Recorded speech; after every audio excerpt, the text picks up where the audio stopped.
situ anak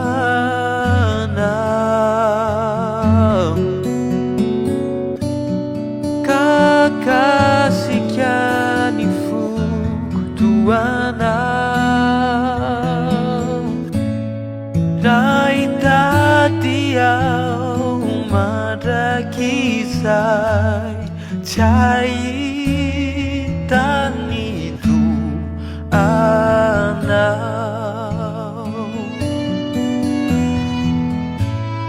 di situ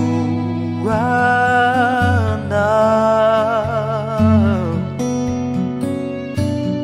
kakasih kianifu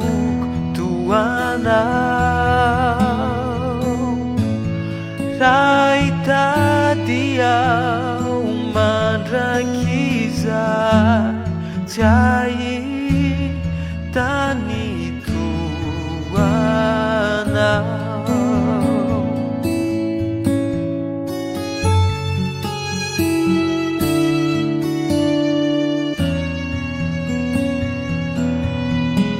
ni famiglia punau timi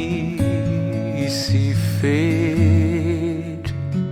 yanau pana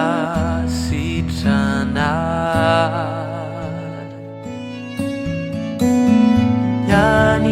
yanilanau numatsarai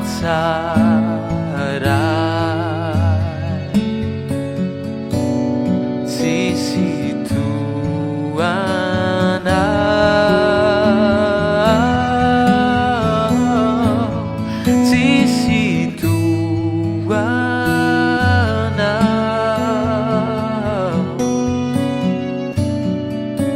kakasih kianifu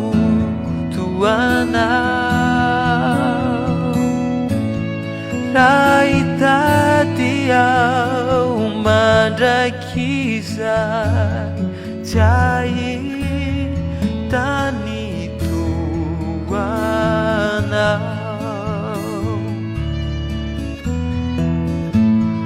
raita tiao